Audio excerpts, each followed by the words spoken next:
Hello then, gang, and welcome to FA Cup final day with Thames FC and me, Dr. NGFM. But lots of people saying, is he going to suit up for the final? I've gone for a few. I've gone Thames shirt and I've gone for blazer. So I think that's enough, really. I don't want to go too big time. It's not really me. It doesn't really speak of me. So yeah, I think I've scrubbed up nicely. I mean, the Thames shirt seals the deal. The nice top as well. I mean, we look good. We look very. I still need a haircut. Palmer state of emergency going on. I'm hiding it well. But Sunderland then, our FA Cup final opposition, and we'll focus on them in just a moment. But first, let's run you through our FA Cup run to get here. If you want to see the end of the league season, do check out last episode. But here we are then. Millwall was our third round opponent. They were cast to the wayside, as were Grimsby, two teams that you'd expect us to beat. And then it got tough. We went into the Midlands and played loads of Midland sides. Birmingham drew with us in the first leg. We beat them in the second. Similar story with Coventry, but then a 2-0 win with Oscar Rowley and Bob getting the goals. And then Velasco, you saw it recently against Leicester, a 1-0 win, looking very good. I dare say, and I'm going to just be honest about this, it's probably the easiest run to an FA Cup final you're ever likely to see.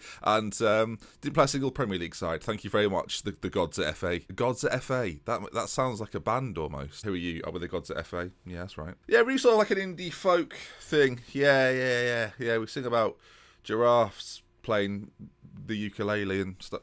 That's what sort of music do I listen to? So Sunderland coming up then, and let's focus upon them. A side that, in my opinion, should never ever be finishing ninth in the Premier League title race. And I say title race because if you look at the pre-season or the season preview stats, you can see Sunderland there 6-1, better odds than Liverpool, very similar to Chelsea and Arsenal. It has to be said. When you think that Manchester United at 3-1 are the favourites to win the league, Sunderland at 6-1 are not too far away. And when you look at some of their players, Giovanni Octalvaro is potentially the best defender on the game. It's pretty ridiculous when you think that he's a ball-playing centre-back with 15 long shots, fantastic first touch, 14 dribbling, physicals to die for, mentals to be very excited about, and just overall an unbelievable ball-playing centre-back. Will do well. Ben Hur has got a job on today to get the best of him, and he's not even one of the best ones. Seegers, you look at this is the best 11, I should point out. Seegers, who plays up front I guess he plays in more of a wide area. Up front of this team in the year, though, has got very decent technical, mental, and physical attributes. He's an elite winger. I guess it makes sense. Bought from Real Madrid for £95 million. We could be in trouble. Now, Sunderland, according to this, tend to go for this 4-4-1-1 system. Matos on the other side, by the way, is no slouch. He's also very, very good. They've got some good players. Greg Hunter, the Welshman in the centre, is one of their weaker players. So if he plays, that gives me a bit of confidence. Venegas, that's a player that we've seen quite a few times. We've played Sunderland a lot. We can take a look at our record against them, actually. So our past meetings against Sunderland, we first met them in 2034, 3 or so years ago. It was a 1-1 draw, very good result, then lost in the replay. But actually, I've had the best of them. Of the 8 times we've played, 4 wins, 4 defeats. 4 wins, 2 defeats. 4 defeats for them. My apologies. And yeah, we've had the rest over them. Admittedly, not all cup games or not all league games. A bit of a 50-50 split. And in the league, 2 wins, a draw, and a defeat in there as well. This season, though, beat them and drew with them, and more recently beat them in London. I think that matters. Franklin and Obranek getting the goals in January, so whether those two play today, I guess we'll have to wait and see. And my record against Oriol Romeo is the Sunderland manager, is very good, which is comforting. Now, we have a few issues of our own. Insigne is out injured and will miss today's game. A huge loss, but you look at some of their defenders. The fact Insigne is missing for us is very disappointing. Pierre and Obranek are there as well. And of course, this is our chance to get into European football. Let's run you through the team for this game then. So looking at it, Ortiz will be in goal. Ike at right back. We've got Antonio and Katie in the centre. Casemiro comes in for Pierre, who's off at some under-21 competition, I believe it is. Our priest is going to play as this ball-winning midfielder. We've got Velasco and Huddledum just ahead of him. Franklin one side, Van der Bosch other, and Ben Hur up top through the middle. A very strong bench as well. Make no mistake, if we have to change it, go more attacking. Brito, Sommer, Williams, they're all there, ready to come on if needs be. And this is going to be an interesting game. Then FA Cup final. Come on, the Thames. I'm hesitant. Money-wise, we're looking pretty good because we got the budgets, of course, or we got an influx of money from our league finish. But this is a chance at Europe, our only chance at Europe, and we've got to try and take it. Okay then, because there's only one game, we're going into 3D for this one as we submit the team. Is there anything I would change just before we go in? Oscar Rowney on the bench maybe, instead of someone like Bob? I think we're going to take that risk actually. I would play Obranek on the bench and Pierre would probably be in the team, but of course unavailable for this one. Casper potentially for Jimenez, who's a little bit fitter. I don't know if Jimenez is going to come on in this sort of game, is he? I guess we'll go with Brito and we'll play Jimenez on the bench, and Brito can be the replacement if we play an attacking midfielder. I mean, it's a tough break there for Willems. Okay, big time here, big time Charlie time. Is this Thames making their march? Admittedly, it's our first trophy if we win it, but it's a chance at the top prize, as Nielsen's actually up top for Sunderland, who, well, physically and mentally is pretty good, but finishing-wise, only 12 finishing this season. If he's... I don't even want to go into it. I've got to be honest, him and Hunter up front aren't that special. That maybe suggests why they're in 9th position and not in the top 4. But this could be tough. Cabello at the back as well. Is he decent?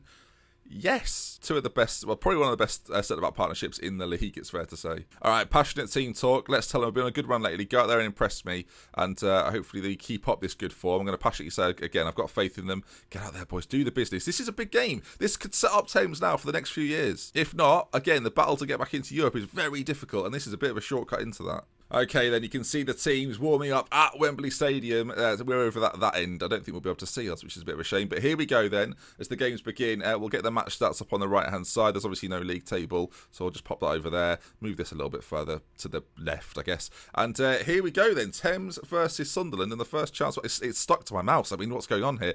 On this left-hand side, ball played in, Nielsen's there, heads over. 1 appearance for him in the league this season and no goals. If this is the day he performs, I'm going to be devastated. We're going to keep an eye on Sunderland's formation. They're keeping it at this 4-4-1-1. They could be far more expansive with their wide players if they wanted to be. Like, the attacking threat they possess is pretty ridiculous in wide areas. Luckily, I don't really have to worry about that if they're playing that deep. You would hope, at least. And hopefully our fullbacks will be able to deal with them. We must close Seegers down as he can really cross the ball. Right, well, I'll bear that in mind. But I want us to be attacking as well. So I don't want to get too close and lose out. Franklin's having a poor game so far. 6.4. And what a first half. Well, at the end of the first half, a chance. Matos, the two wingers combined, perhaps, as it goes in. And it's from the back of the net. But I saw it on the far side. Their fantastic centre-back put it in the back of the net. But offside decision.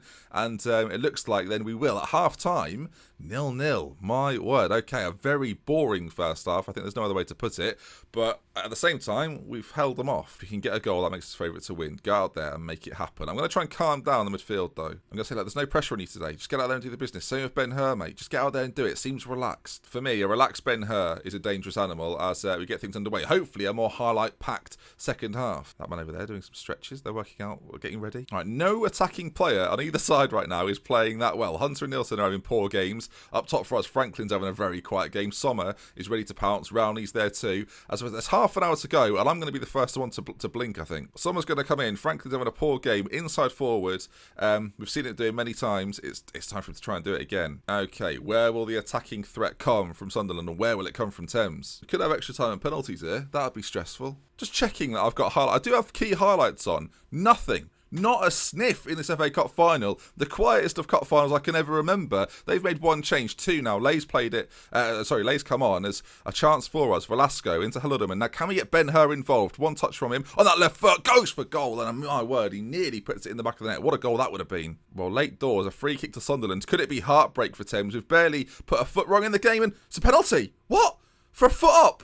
I mean, it was high, but really? I mean, we'll take another look at it in slow motion. A high foot. They've given it for high foot. All right, I'm slowing this down. I think it's Katie that gives it away. Keep an eye then on what occurs. The ball's chipped into the area. I don't think I can remember it given for high foot. Katie does put his foot up. I mean, when you look at it from that angle, you can see why it's been given. Heartbreak for Thames for a high foot. I can't believe it. It's like Mane versus Edison. Well, a big chance then has arrived, and it's come the way of Sunderland, and now it's going to be all down to Ortiz. Katie's called over. Hopefully he doesn't get a sending off for that, as the penalty to be taken by their godlike centre-back. Of course he's on it, my word, as he steps up then to win it for Sunderland, you would assume, and he scores it. I thought Ortiz got a touch. It didn't happen. We're going to have to go attack him for the final few minutes. What a way to lose a cup final. I mean, it doesn't look good for us, does it? Let's face it. I mean, we'll bring on an attacking player. Brito's going to have to replace Priest, and we're going to have to go for this, I think. Okay, will there be a last gasp equaliser to send this to extra time? I guess we hope so now, as Sommer's on it out wide. He's lost the ball, though, and it's booted forward. Hopefully, we can get ourselves back in there. So that's surely a foul. Larionov goes forward, and can Sunderland get 2 goals late doors to really seal this? They've kicked it out of play. 4 minutes left to go and a chance, a highlight. Can we break away? It's a Sunderland throw-in, though, and it starts with them, a team that we've had the best of during the save so far. Hunter's on it now, slides it through to Lay, who is a dangerous player in his own right. Duarte, through ball, in on goal. Sega's there. We saw him before, the Belgian. He's in the Premier League team of the season, or predicted 11 or whatever it is, Media 11, and you can see why punches the air in delight. And a little bit of heartbreak for Thames, an FA Cup defeat. I mean, what can you say? They've got some world-class players. As of we've got one or two that are very, very good, but I think the difference, the penalty of, I mean, the penalty's a sickener, isn't it? This is what you get for the football shirt jacket combination. I understand. As that looks like it's going to be it then. Casemiro with a late interception as it's played forward towards Ben Hur, doesn't reach his intended target. I mean, not a great performance from us, to be honest. We've had less possession, which is very rare. I mean, Sunderland have come here to Wembley and done a job, and we haven't really stepped up to the occasion. And I guess this is like losing a playoff final in a sense, because we would have got into Europe. It would have set us up brilliantly for the seasons to come. And there we are then. Sunderland 2, Thames 0, and we're defeated in the cup final. You can see them raise it aloft there as the confetti falls. It's quite sad to watch, really. I mean, one day that'll be us, and I'll remember this day, and I'll remember Sunderland doing this to me. Well, we've not quite ended the week as I would have hoped. 2 late goals and Sunderland snatch it. That's football, folks. You can't win them all. You know, you just can't win them all. After some really good league performances as well against United and Chelsea, you'd thought going into this we had a good chance, but not today. And look, this is part of Thames. I feel like this has been one of the mottos for the series, that you can't win everything. Sometimes it's going to be difficult. Sometimes you're going to have an easy run to the final and face a decent side in Sunderland and not win. Like, it happens. Sunderland are not the Sunderland we know now in League One. They're a very capable side. You've only, as I said, I'll mention them again, you've only got to look at their goal scorers, the 2 key men for them who get the goals. It's not that much of a surprise we haven't scored when you look at that. But look, this is the sort of thing that undoubtedly will hopefully make us stronger. Undoubtedly, hopefully. It doesn't sound very convincing, does it? And we go again next season. Next episode, I'm going to do a sort of a little episode of 20 years of Thames. We're going to see where we started, look at some of the best 11 stuff, and that's going to be tomorrow's upload. Of course, then I get the weekends to go through some of the transfer stuff, and next week we start again with a new season and hopefully a push towards that top 5, top 6 finish. If you enjoyed today's episode, though, please do leave a like. If you want to see more, subscribe to the channel. Thank you to everyone that used the scenes discount yesterday. It's still available if you want to get it. It's going to be available for the rest of the week. And to everyone that's bought a Thames shirt as well as I'm wearing one, thank you so much for the support of the channel, as much as the guys on Patreon as well. I mean, again, I've said it in a recent episode, but it's true. I can't do this without your support. So we love with care. From me, it's mentioned. Until next time, I'll see you again very, very soon. Goodbye. You can't win them all. Oh, we should have won that one. High foot bollocks. That was the real me came out at the end there.